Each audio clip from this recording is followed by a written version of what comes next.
In 1968, Hawaii Five-0 brought crime, mystery, and the beauty of the islands to television screens around the world.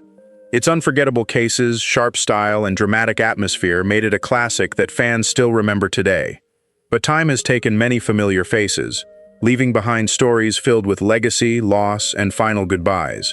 Now, let's look back at the Hawaii Five-0 cast, then and now.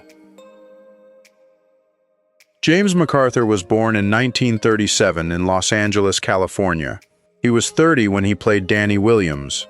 Young, clean-cut, and steady, beside Jack Lord's intense McGarrett, MacArthur gave Five-0 the kind of partner who could follow the boss into danger without trying to steal the whole scene. MacArthur had already been known through Disney adventures like Swiss Family Robinson and Kidnapped, and he also spent many years working on stage. He came from a famous artistic family, but built his own path with a calm, likable screen presence. He died in 2010 at age 72 from natural causes. Danny Williams gave the team a little more warmth.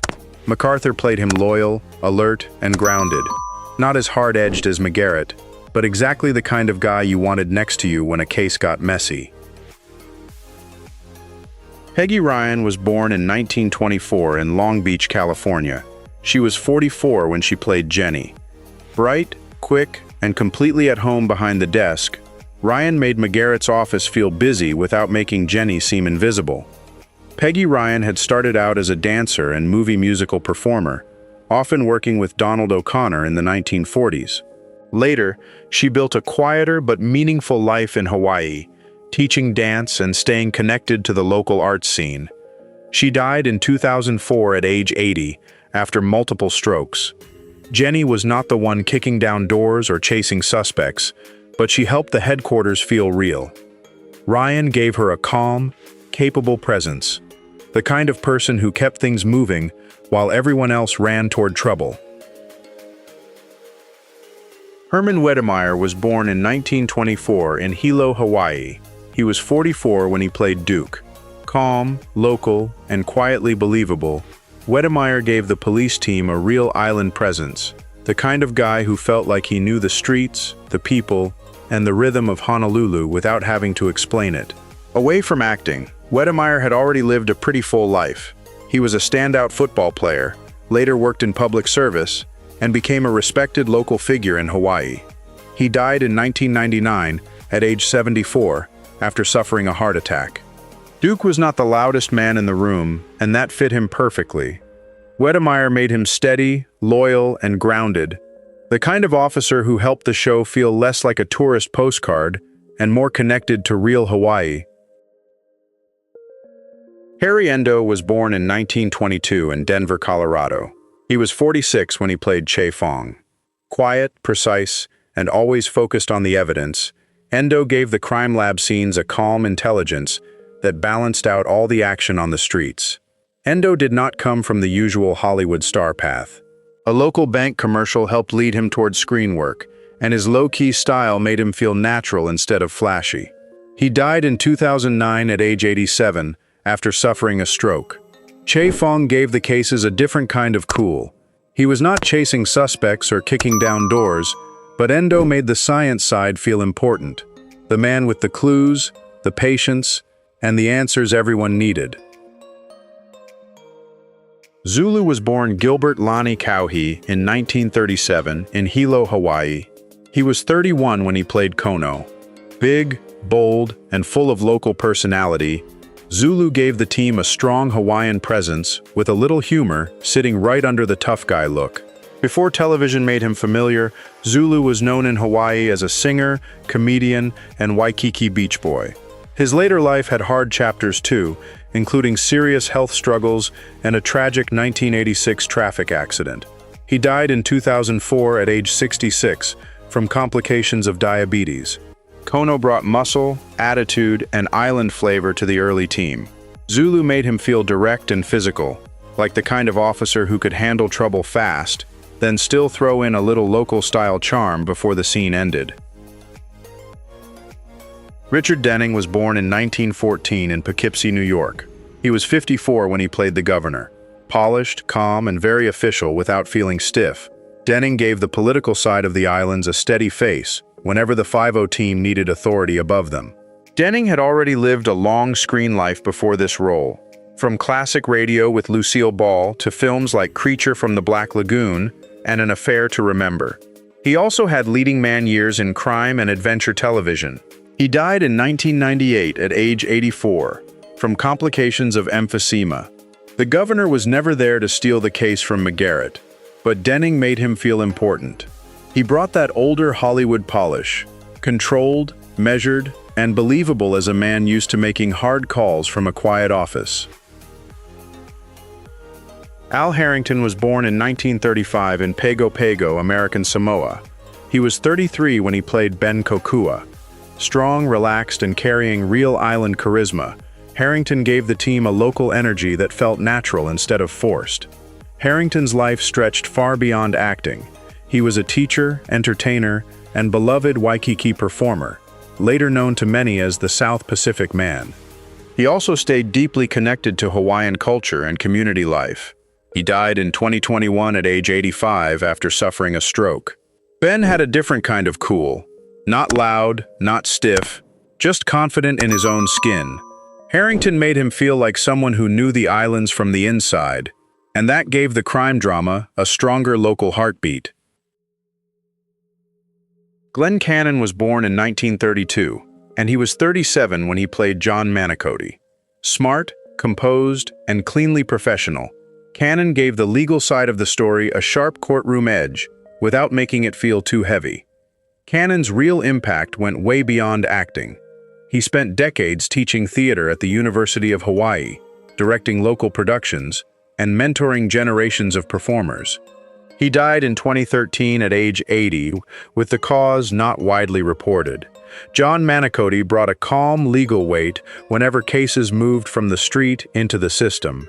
Cannon played him with a quiet seriousness, like a man who understood that justice was not only about arrests, but what happened after. Danny Kamekona was born in 1935 in Hilo, Hawaii. He was 32 when he played Nick. Solid, intense, and very believable on screen, Kamekona brought the kind of local presence that made a scene feel rooted in the islands instead of just filmed there. Kamekona later reached a whole new audience as Sato in The Karate Kid Part 2, and also appeared in films like Honeymoon in Vegas, Problem Child, and Robot Jox. He died in 1996 at age 60, with the cause not publicly confirmed. Nick was not the biggest name in the story, but Kamekona had a way of making even smaller roles feel grounded.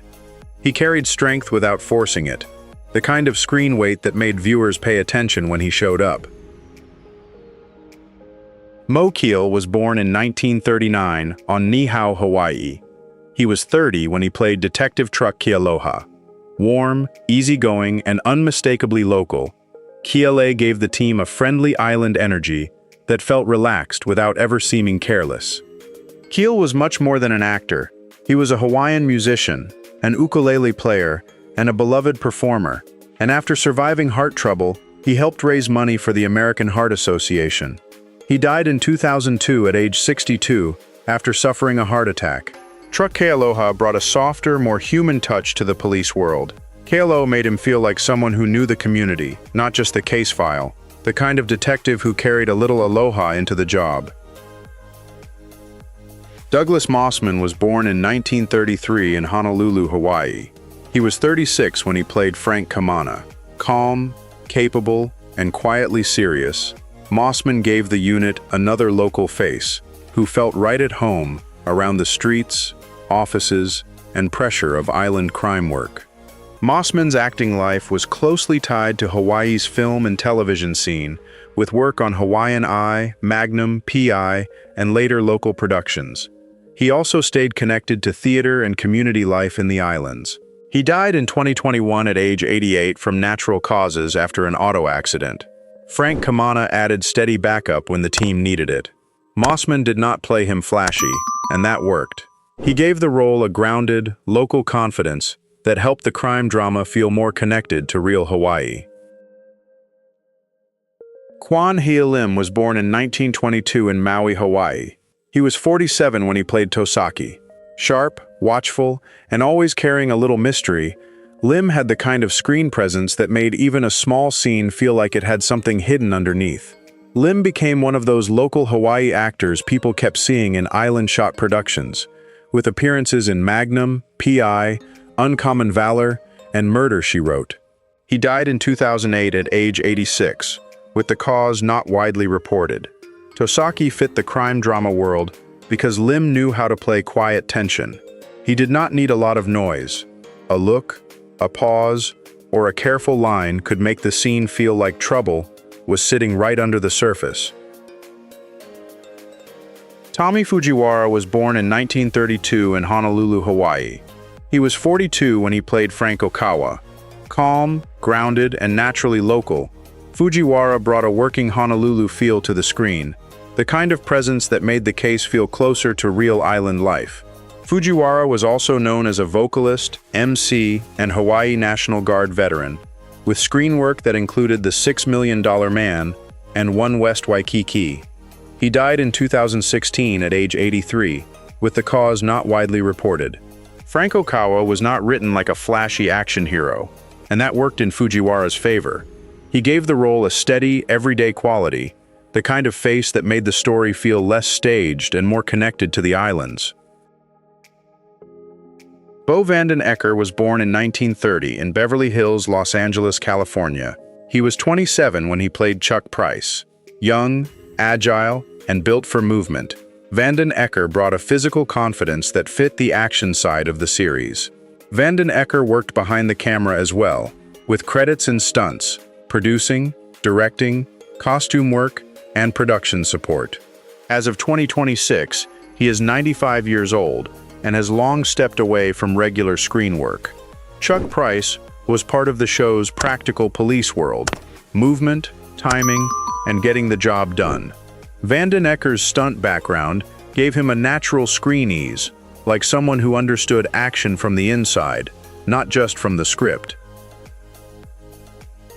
Seth Sakai was born in 1932 in Hawaii. He was 40 when he played Professor Hatari. Strong-faced, serious, and easy to read as a man with secrets, Sakai brought that grounded local presence that made even a guest role feel like it belonged on the islands. Sakai appeared in several Hawaii-shot productions over the years, including Magnum, P.I., and he was often cast in parts that needed quiet intensity rather than big speeches. He died in 2007 at age 75, with the cause not widely reported. Professor Hatari had the kind of name and mood that fit old-school crime TV perfectly. Sakai played him with enough mystery to make the audience lean in, like there was more going on behind the calm expression. William Smith was born in 1933 in Columbia, Missouri. He was in his mid-40s when he played Detective James Kimo Carew.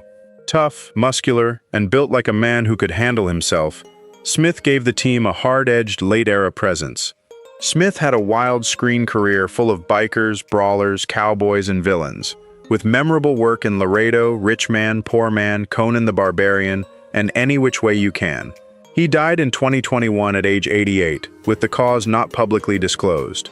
Kimo Carew brought more muscle to the detective lineup. Smith did not have to act tough too loudly. He already looked like trouble would think twice before testing him. Bill Edwards was born in 1918 in New Jersey. He was 53 when he played Jonathan Kay. Polished, older, and carrying that government man calm, Edwards made Kay feel like someone used to quiet pressure and serious information. Before acting, Edwards had been a championship rodeo rider, and he later worked in film, television, and even painting. He kept a second home in Honolulu for part of his life, which helped connect him to island-based productions. He died in 1999 at age 81, with the cause not widely reported. Jonathan Kay added a more official layer to the story. Edwards played him with restraint, like a man who knew more than he said and never needed to raise his voice to matter. Josie Over was born in 1942 in Los Angeles, California. She was 29 when she played Horton's Girl. Young, stylish, and easy to place inside the island nightlife of the early 70s, Over brought a small but noticeable presence to the screen. Her acting career stayed mostly in Hawaii-based television, with appearances in shows like Magnum, P.I., Quincy M.E., and other small TV roles. She was not a big Hollywood name, but she became one of those familiar local screen faces viewers could spot across different island productions. She died in 1992 at age 50, with the cause not widely reported. Horton's Girl was a brief role, but Over helped give the episode that late-night Honolulu feeling. Smoky rooms, quick glances, and people with secrets. Sometimes a smaller part works because the actor simply fits the mood, and Over had that natural on-camera ease. Kai Diek was born in 1910 in Spring Lake, New Jersey. He was 58 when he played Wo-Fat. Smooth, cold, and dangerously calm, Diek gave McGarrett a nemesis who did not need noise to feel threatening. Outside this famous villain role, Diek had a fascinating life around performance, philosophy, and writing. He also appeared in films like The Manchurian Candidate, where his controlled, unsettling style fit perfectly. He died in 1991 at age 81 after kidney failure. Wo-Fat became one of classic TV's great long-running enemies because D.A. played him with patience instead of rage. He felt like a chess player, not a street thug, always thinking, always watching, and always making McGarrett's world feel a little more dangerous. Sharon Farrell was born in 1940 in Sioux City, Iowa. She was 40 when she played Detective Lori Wilson. Sharp, confident, and not there to fade into the background, Farrell gave the detective squad a different kind of energy near the end of the series. Farrell had already built a busy career in film and television, with roles in It's Alive, The Reavers, Marlowe, and later, The Young and the Restless. Her personal life also had hard turns, including health struggles and difficult Hollywood chapters. She died in 2023 at age 82, with the cause not publicly released. Lori Wilson brought a fresh, late-era presence to the team. Farrell played her with attitude, intelligence, and a little edge, giving the police drama a new female voice, when the show was already deep into its long television run. Jimmy Borges was born in 1935 in Honolulu, Hawaii. He was 33 when he appeared as Jimmy Borges. Smooth, stylish, and already carrying real island showroom charm, Borges brought himself to the screen more than a made-up character. Away from acting, Borges was one of Hawaii's great jazz voices, often called Hawaii's Frank Sinatra. He performed for decades, won Nahoku Hanohano Awards near the end of his life, and stayed deeply loved in the local music scene. He died in 2016 at age 80 after a battle with cancer. His appearance worked because it felt authentic. Borges did not need to pretend to be part of Honolulu nightlife. He already was. His voice, warmth, and stage presence carried the kind of local class that made the moment feel real. Jack Lord was born in 1920 in Brooklyn, New York. He was 47 when he played Steve McGarrett. Sharp, intense, and almost impossible to relax, Lord gave the series its hard center, a detective who looked like he was always 2 steps from solving the case or losing his patience. Lord had a strong career before his most famous TV years, with Broadway work, film roles, and appearances in shows like Stony Burke and The Untouchables. He was also a painter, and after his death, much of his estate eventually supported Hawaiian charities. He died in 1998 at age 77 from congestive heart failure. McGarrett was all command: the stare, the suits, the clipped orders, the no-nonsense walk. Lord played him like a man who did not have time for excuses, and that intensity helped turn Bookham into classic television language. Kam Fong was born in 1918 in Kalihi, Honolulu, Hawaii. He was 50 when he played Chin Ho Kelly. Calm, local, and quietly tough, Fong gave the detective team a kind of authenticity that could not be faked. Before acting became part of his life, Fong served as a real Honolulu police officer for many years, so he knew the world of uniforms, investigations, and island law enforcement from the inside. His personal life also carried deep tragedy, including the loss of his first wife and 2 children during World War II. He died in 2002 at age 84 after a battle with lung cancer. Chin Ho brought steadiness to the team. Fong did not play him flashy or loud. He gave him patience, experience, and local weight. That quiet authority made Chin feel like a man who understood both the job and the island he was protecting. Thanks for watching. The spirit of Hawaii Five-0 still lives on through its unforgettable legacy. Subscribe for more classic then and now stories.